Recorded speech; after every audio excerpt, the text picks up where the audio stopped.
Good morning प्यारे बच्चों। हमने प्रीवियस क्लासेस में रेशनल नंबर को रिप्रेजेंट करना सीखा था, how we will represent on the number line. Today we are going to find rational number between two rational numbers.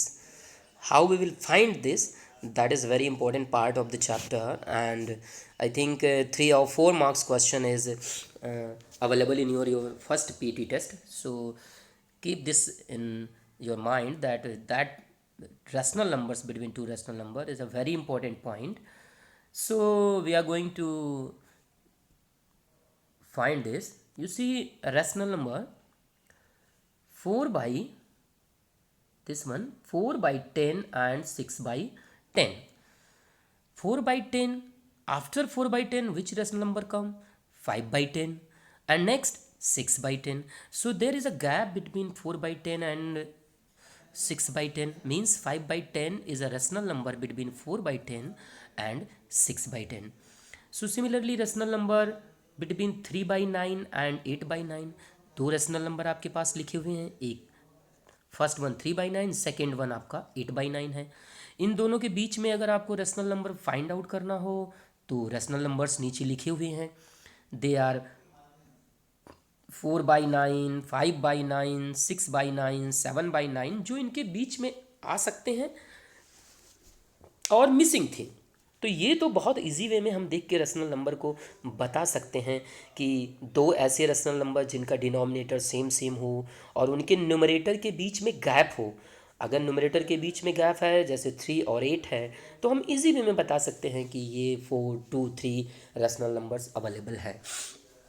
But question उठता है कि अगर डिनोमिनेटर डिफरेंट डिफरेंट हो या सेम डिनोमिनेटर हो लेकिन उनके बीच में गैप ना हो, तो हम रेशनल नंबर्स को दो रेशनल नंबर के बीच में कैसे फाइंड आउट करेंगे। देखिए एग्जांपल के तौर पे यहाँ पे हमने एक लिया है रेशनल नंबर 3/5 और दूसरा रेशनल नंबर है 4/5। इन दोनों के बीच में आपको कुछ रेशनल नंबर्स निकालने हैं। अब वो रेशनल नंबर आप एक भी निकाल सकते हैं, 10 भी निकाल सकते हैं, बहुत सारे भी निकाल सकते हैं। तो आगे प्रोसीजर में देखेंगे कैसे हम रेशनल नंबर्स इन दोनों रेशनल नंबर के बीच में फाइंड आउट करेंगे और कितने रेशनल नंबर फाइंड आउट कर सकते हैं। तो इसके लिए हमने स्टेप्स लिखी है यहाँ पे, कैसे हम स्टेप बाय स्टेप क्या प्रोसीजर करते हैं। तो फर्स्ट स्टेप तो यही है कि सबसे पहले चेक करते हैं कि firstly make the denominator same. After that check the check the gap between numerator of the both rational number। सबसे पहले तो हम डिनोमिनेटर को सेम करते हैं, बट इस प्रॉब्लम में हमारे पास दोनों का डिनोमिनेटर सेम सेम है, तो सेम करने की कोई ज़रूरत नहीं है। अगर सेम करना होगा तो अभी हम एक एग्जांपल लेके आगे देखेंगे कि कैसे हम सेम करके और फिर करते हैं प्रोसीजर।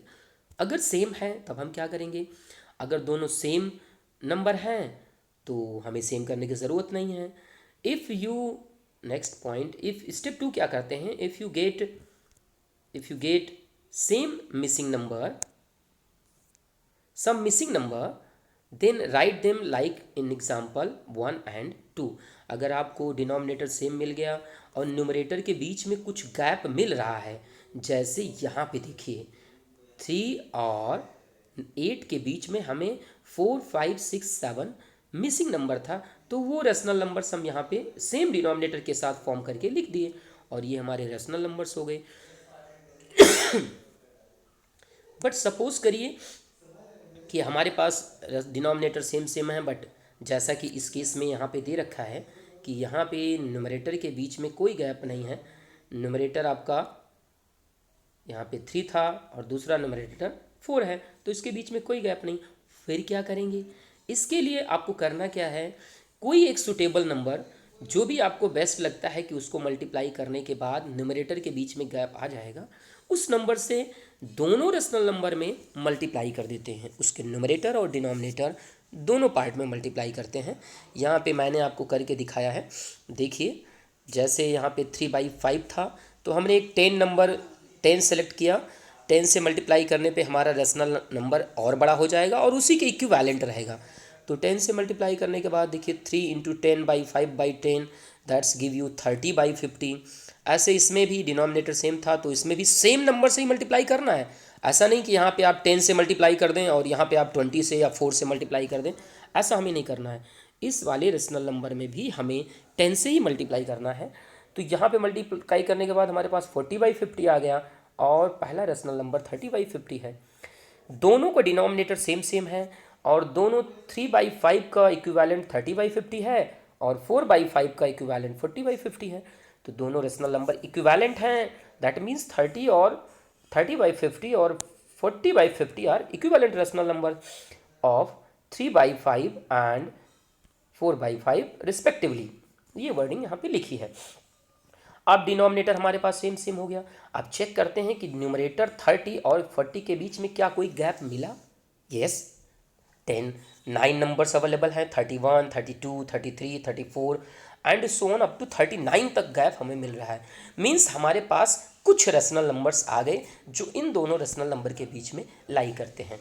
तो उसको हमने यहाँ पे नीचे लिखने की कोशिश की है, 31/50, 32/50, 33/50, 34/50 एंड सो ऑन 39/50। तो यहाँ पे हमें 9 रेशनल नंबर्स दो रेशनल नंबर के बीच में मिल गए। सपोज आपको और रेशनल नंबर चाहिए इन्हीं दोनों के बीच में, तो हम क्या करेंगे, जहाँ पे हमने 10 से मल्टीप्लाई किया था वहाँ पे आप 100 से मल्टीप्लाई कर दीजिए न्यूमरेटर डिनोमिनेटर में, और इधर भी 100 से मल्टीप्लाई कर दीजिए।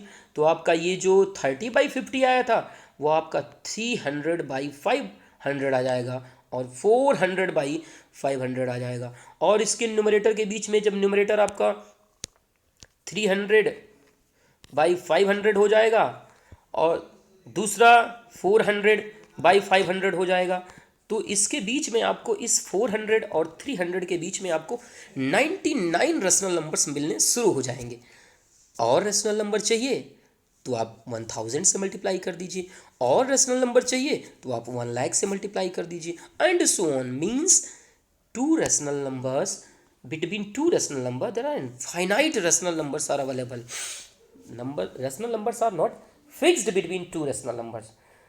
जैसे जैसे हम डिवीज़न बढ़ाते जाएंगे, मीन्स जैसे जैसे हम डिनोमिनेटर को बड़ा करते जाएंगे हमें रेशनल नंबर्स और मिलते चले जाएंगे। तो that is the procedure of finding rational number between any two rational numbers. We are going to take one more example and solve it. You see the question number 7 of NCERT book, that is question, find 10 rational number between 3/5 and 3/4। 3/5 and 3/4 के बीच में हमें 10 rational number find out करने हैं। तो अब इन numbers के बीच में हम 10 रेशनल नंबर्स कैसे फाइंड आउट करेंगे? Simple procedure. सबसे पहले क्या चेक करेंगे, is the denominator this 5 this 4 are same same? No.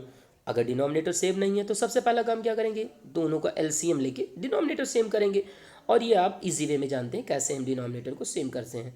तो सेम करने के लिए हमने क्या किया, 3/5 फर्स्ट डिनोमिनेटर है तो इसके डिनोमिनेटर से सेकेंड रेशनल नंबर के फर्स्ट रेशनल नंबर के डिनोमिनेटर न्यूमरेटर में मल्टीप्लाई कर दिया, दैट इज 12/20 हो गया।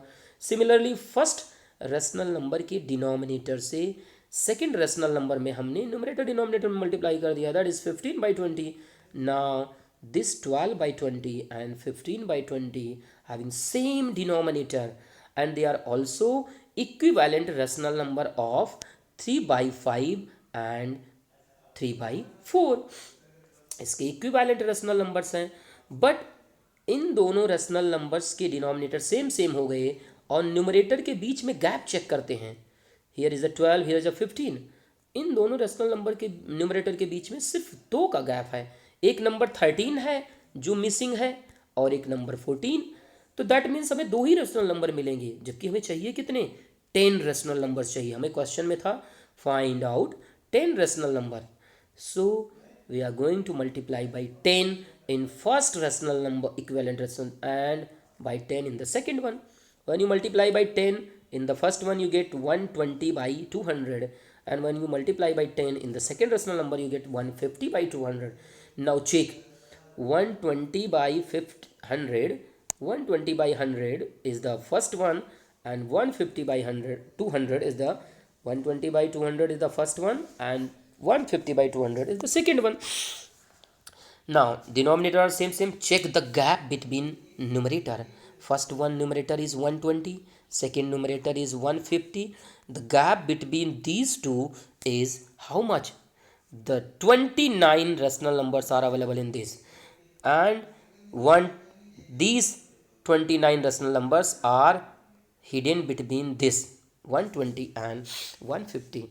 So our requirement only 10 rational number, so we write down 121 by 200, 122 by 100, 123, and so on up to 130. 10 rational numbers हमने यहाँ पे लिख दिए। हमें जितनी ज़रूरत थी उतने रेशनल नंबर्स हमने यहाँ पे फाइंड आउट करके, हमारे पास बहुत सारे निकल गए हैं, लेकिन हमारे पास ऑप्शन है कोई भी 10 लिख सकते हैं। ऐसा नहीं कि 121 से 130 तक ही लिखना है। आप 149 बाई 200 लिख सकते हैं, 148 बाई 200 लिख सकते हैं। मीन्स इनके बीच के जो भी रेशनल नंबर्स हैं उसमें से आप किन्हीं 10 रेशनल नंबर्स को लिख सकते हैं। और ये क्वेश्चन बहुत इंपॉर्टेंट है, आपके एग्ज़ाम में ज़रूर मिलता है, तो इसकी प्रैक्टिस करके रखें कि कैसे हम 2 रेशनल नंबर के बीच में रेशनल नंबर्स को फाइंड आउट करते हैं। कभी कभी हमारे पास प्रॉब्लम आ जाती है, नंबर हमारा आ जाएगा कि find 10 rational number between 2 and -1। ऐसे रेशनल नंबर आ गए, फिर क्या करेंगे? तो हम 2 को क्या लिख सकते हैं? 2/1। -1 को क्या लिख सकते हैं? -1/1। मीन्स पहले हम इन जो नेचुरल नंबर फॉर्म में या इंटीजर फॉर्म में या आपके इजी फॉर्म में दिए थे उसमें हमने डिनोमिनेटर भी इंट्रोड्यूस कर दिया और डिनोमिनेटर 1 हो गया। Now the denominator of both the rational number are same. फिर क्या करेंगे? इसमें एक बड़े से नंबर से मल्टीप्लाई करेंगे, तो इसमें 10 से मल्टीप्लाई कर दीजिए और इसके भी डिनोमिनेटर में 10 से, इसके भी डिनोमिनेटर न्यूमरेटर में 10 से मल्टीप्लाई कर दीजिए। फिर होगा क्या? पहला नंबर आपको मिल t/10 और दूसरा मिल जाएगा -10/10। आप चेक करिए डिनोमिनेटर सेम हो गया, न्यूमरेटर के बीच में गैप है कि नहीं है? बहुत सारा गैप है। तो आप -10 मीन्स लेफ्ट हैंड साइड में 0 के है और 20 0 से 20 इक्वल इंटरवल्स पे आगे है, तो आपको इसके बीच में फिर बहुत सारे रेशनल नंबर्स मिल जाएंगे और आप अपनी रिक्वायरमेंट के हिसाब से लिख सकते हैं। So that is the method of finding rational number between 2 rational number. So try to solve your remaining question of exercise 1.2 and tomorrow you ask your problems related to the exercise. Thank you.